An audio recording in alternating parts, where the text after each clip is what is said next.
Right, just before we start, for anyone worried about the game being spoiled for them, this video contains footage of like 2 or 3 guns, I believe. I've tried not to show too much, I've tried not to show the abilities too much, and I've not shown any bosses or anything along those lines, but it is like a 20-minute video, so I have shown some of the later stages in the game and a few things that happen. If that's going to bother you, if that's going to spoil the game for you, then this isn't the video for you. Fair warning. If you're okay with that, then cool, let's watch, have a good time.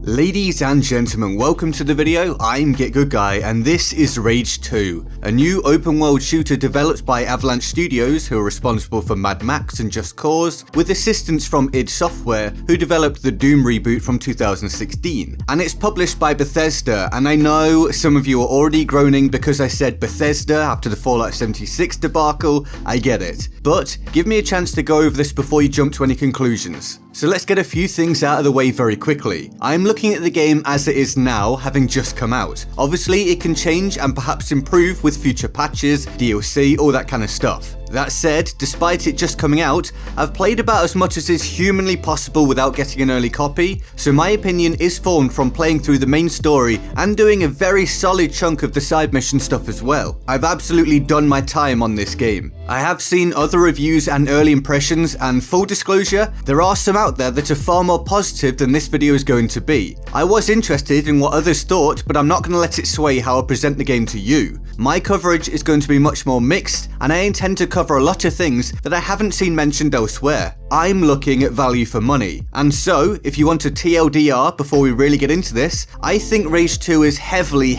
flawed. It's not necessarily what I or many were expecting. I see some really bad signs, and yet, as I said, some seem to be enjoying it. In fact, some people are loving it. Now, if you want to get into details with me, let's go over the good, followed by the bad, and then the unavoidably ugly, after which I'll pull it all together for a solid conclusion. So to the good, and there is lots of it. I'm going to try to be as brief as possible with lots of my points, as I honestly have like 60 or 70 plus bullet points I've made about this game, and you probably don't want me to go on about this for like 2 hours plus. So, I'll open with the most obvious and pressing matter at hand. The gunplay is pretty damn sweet. I do have a significant problem with it, but that's to do with the lack of control of the settings rather than the gunplay itself, and that's for a different section of the video. So the gunplay on its own is a lot of fun. So much fun that that's all that some people seem to care about when discussing the game right now, which is a mark of quality itself where the gunplay is concerned. It hasn't blown me away to the same extent, but it is very good. It feels meaty, your shots are impactful, there's good visual and audio feedback for using your weapons, and it's satisfying. It just works and feels natural, which I don't find to be the case on some other open world shooters, such as say Fallout. The gunplay is light years ahead of that. Plus, the weapons themselves are really cool and have some pretty unique features. I'm not going to show all of them, just as I'm going to try to avoid showing you too many bosses, missions and such like. I don't want this to be spoiler heavy, but trust me, there's some really cool weaponry out there for you to get your hands on, allowing you to play the game your way or in many different ways if you wish, as this is an old-fashioned style shooter where you can select any of your available weapons at any time. The fun factor has clearly been placed way ahead of any desire for realism, and that totally works due to the fictional, fantastical, post-apocalyptic punk setting. It doesn't feel out of place, and it makes fighting bad guys a genuinely enjoyable experience. These weapons can also be upgraded, and that leads me to another positive aspect of the game. There are many upgrades, unlockables, and skill trees. Whether it be for the weapons themselves, abilities, vehicles, there's lots to get to grips with and master. This lends itself to lots of possible combinations you can utilize to achieve some awesome moments. Ground slam into a slide and finish with your shotgun. Dash, pick off a head with a pistol, and melee someone's face off. It's your brutal plaything, and Rage 2 ensures there are lots of ways to have fun with it where your weapons and abilities are concerned. So there is excitement to be had, and there are adrenaline rushes to experience. When you find a group of enemies, you know you're in for a good time, and it is one of those games where the better you are at it, or the better you get, the more impressive everything is going to look, and the more fun you're going to have. You can walk from cover to cover and just peek shoot each enemy, sure, but there are far more exciting ways to go about engaging in combat, and Rage 2 actually encourages this. It's a full circle kind of concept. It's a complete philosophy. The more aggressive and successful you are, the more you're rewarded. Kills in quick succession help you to earn overdrive, which is a state that makes you and your weapons more powerful for a limited period. Plus, the game is designed around getting you up close with the enemy. You can heal with items you can carry, but you can only hold a limited amount. The most common way to heal is by picking up Feltrite, something that enemies drop when you kill them, but it only lasts around 10 seconds before disappearing off the ground, and you need to be near it to receive it, so the game encourages you to actually push the tempo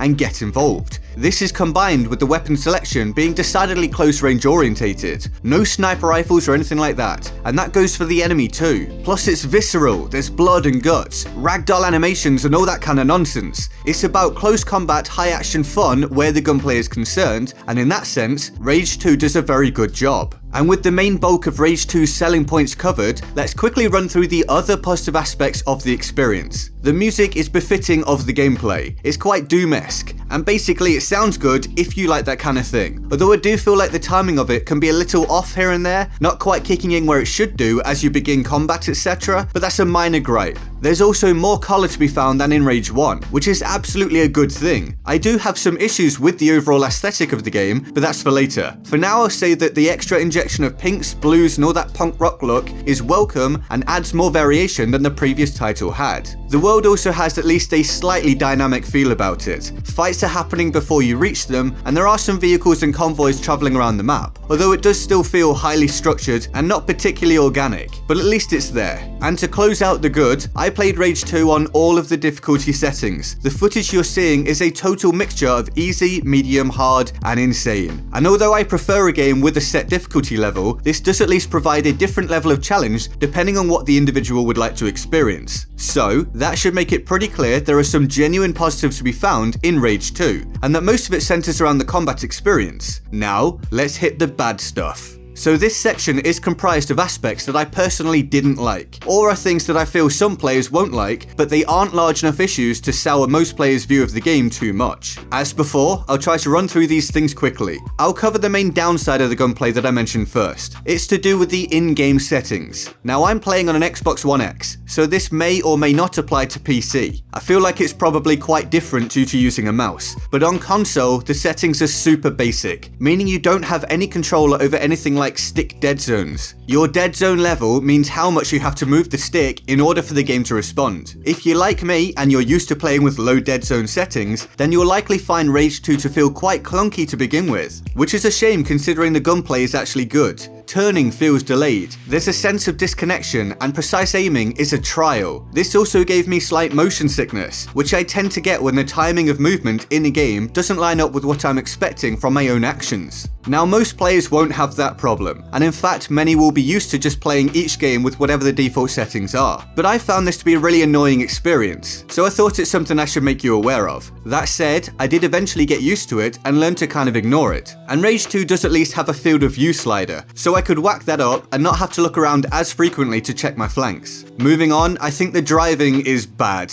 The experience of using most vehicles is pretty unenjoyable for me, and I've seen this mentioned a lot by other people as well. To me, it feels like you're fighting the vehicle to get it to do what you want. Driving without boost is unbelievably slow and boring. Driving with boost is faster, but the viewing angle can make it hard to see tight turns, so you're often flying off the road, unless you slow down for every single possible turn. Firing at things from your vehicle doesn't feel good or intuitive either. Getting in and out of your vehicle takes too long, which is a pain because you can't pick up objects or materials whilst in a vehicle. Accelerating or reversing from a standstill is slow. It's just bad, and this nullifies any desire to do the races that are available in the game. I basically did what I needed for the story and never went back. Plus, so much of your time is spent traveling, something I'll get to in the ugly section, that an enjoyable vehicle experience is kind of an expected prerequisite, especially considering the driving was supposed to be awesome in Mad Max, which was also made by Avalanche, and yet it isn't here. It's poor. Not as bad as the gunplay is good, but just meh, not much fun. Yes, there are other vehicles to use as well, but most of them just didn't feel good to me. It's a real shame. Now, moving on. The AI in Rage 2 leaves a lot to be desired. The enemies just feel either dumb or like robots.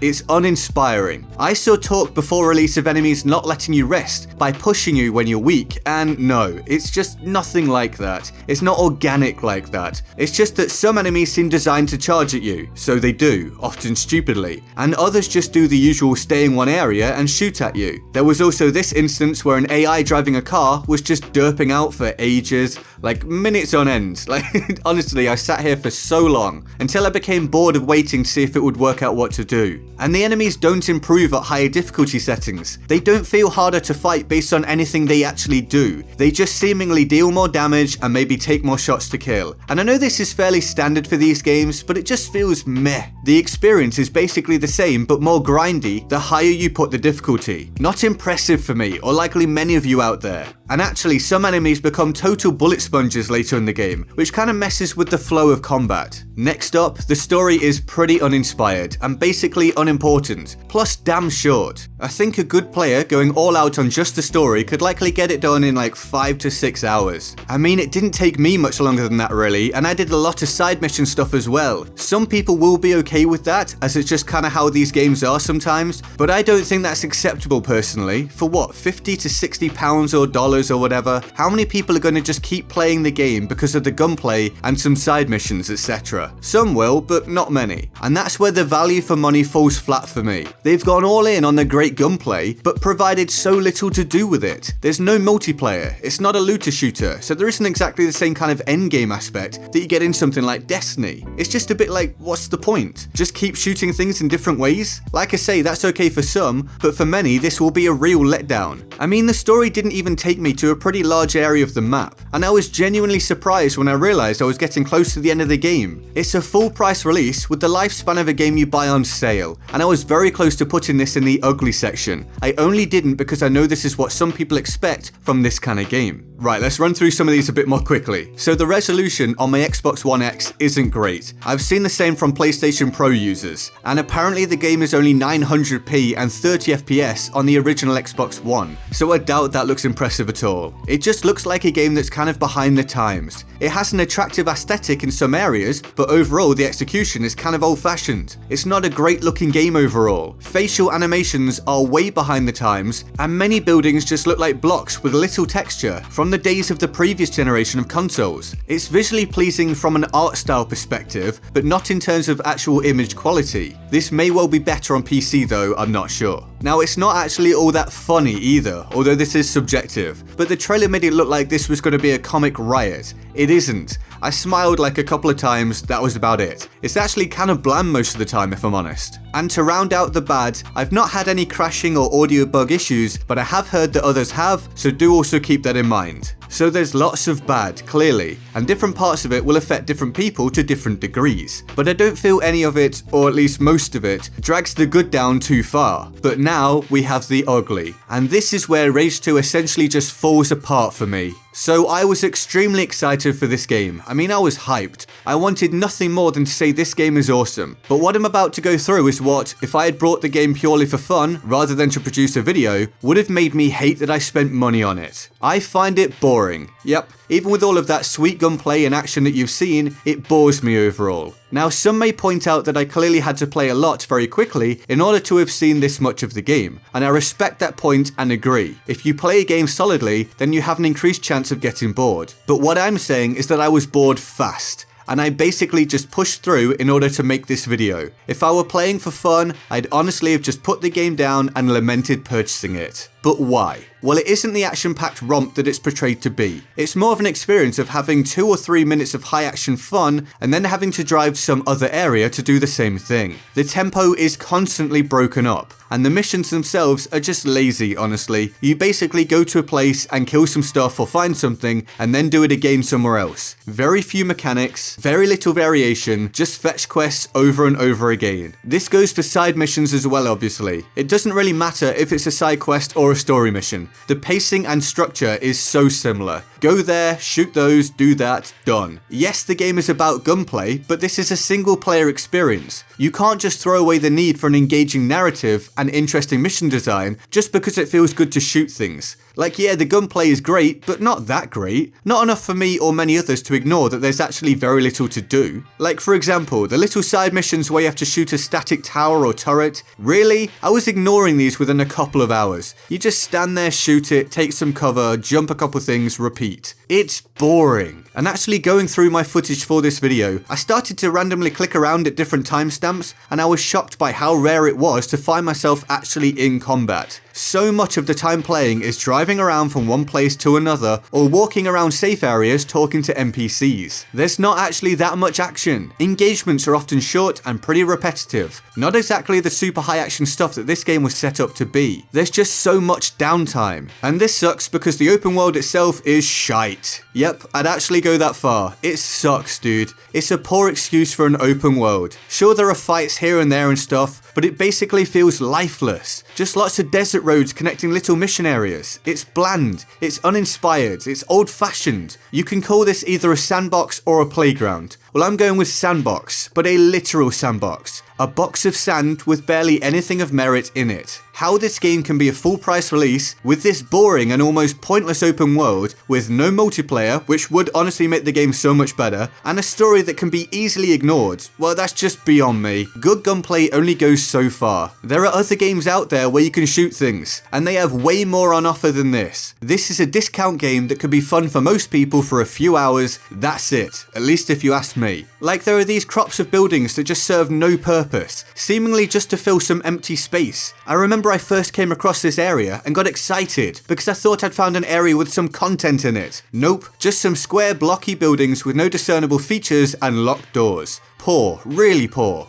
And then there are a couple of, I guess, more external issues that really left a bitter taste in my mouth. Firstly, the pre-order bonus BFG weapon. I'll show you quickly here what it is. Yep, it's pretty awesome to be fair. And this was a favourite weapon from Doom, and you can get it in Rage 2 by pre-ordering. A weapon that some dedicated fans would be super excited for is a pre-order bonus. And it's just there available near the start of the game if you've pre-ordered. No need to unlock it or do some epic quest for this awesome weapon or taking advantage of any opportunities like that. Nope, you pay, you get it. Boom. That sucks on two different levels, and I really hate that this has been normalized by the gaming industry. We just expect stuff like this now. That's sad, man, and I hate it. Oh, and you have to sign up for a Bethesda account in order to get hold of this weapon or any DLC. Now, correct me if I'm wrong, but I don't think that information came out until about 24 hours before release. If that's the case, tell me that doesn't seem shady to you, because it certainly does to me. And even if that information was available, having to sign up for a Bethesda account because you want to utilize something in the game from a pre-order before you've experienced the game, obviously, I mean, that whole thing just sucks. Then on top of this, there's bad PR. Paul Tassi, I think that's how you pronounce his name, sorry if it's not, he wrote an article for Forbes about how most people didn't know Rage 2 was about to be released. That was the crux of the article, and about how strange it was. And I totally agree with that. I think the wider gaming world really didn't know this game was about to release. They might have heard a little bit about it, although some people honestly hadn't heard a word about it from what I can gather. But whether you agree or disagree, whether you like Paul Tassi or Tassi, I don't know, whether you like him or not, you don't respond with, "Lol, who even are you?" I don't care if that's on brand or whatever, that's classless. The dude was pointing out that a game he's excited for doesn't have much hype behind it, and then that was the response from the official Rage 2 Twitter account. I just don't think that's okay. I don't think that's a good way to market your game, or to get the public on side, especially with everything I've now listed about the game now that it's been released. So I guess you can tell that I'm not impressed overall. I was super excited for this game, and I now feel like it's an overpriced, pretty average experience that's fun for a handful of hours at most. Let's sum this up in a short statement. For those who purely want that old-fashioned shooter feel and great gunplay, Rage 2 is maybe around an 8 out of 10, if that's what you really want to go and do. But for me, and I feel anyone who isn't purely focused upon what I just mentioned, it's like a 5, maybe a 6 for some people. I cannot recommend buying it at full price, not even close. On sale, sure, have a few laughs with it, but not full price. I may make more content on it, or I may not, I don't know, but if I do, it'll likely be purely for entertainment, rather than for information or instruction. It's hard to want to play a game in all that deeper sense when it makes you feel a little sick and bored. So yep, this is likely a buy on sale game for most people, or simply one you should let slide by. You won't be missing all that much aside from some cool guns unless you just really want that old-fashioned shooter feel. And so, I hope you enjoyed the video. It's just one man's opinion, so let me know what you think in the comments below. Are you interested in Rage 2? Or have you already played it, and what do you think of it? Please get down there and tell me. If you did enjoy this video, a like would be awesome, a subscription and turning on those notifications would obviously ensure you see more, and please feel free to join my Discord Discord server in the description and my pinned comment. Here's the Board of Awesome for the epic people who support the channel on Patreon. They're all absolute heroes and I love them all deeply and often. If you want to join them on the Board of Awesome, the link to the Patreon page is in the description and my pinned comment. And with all that said,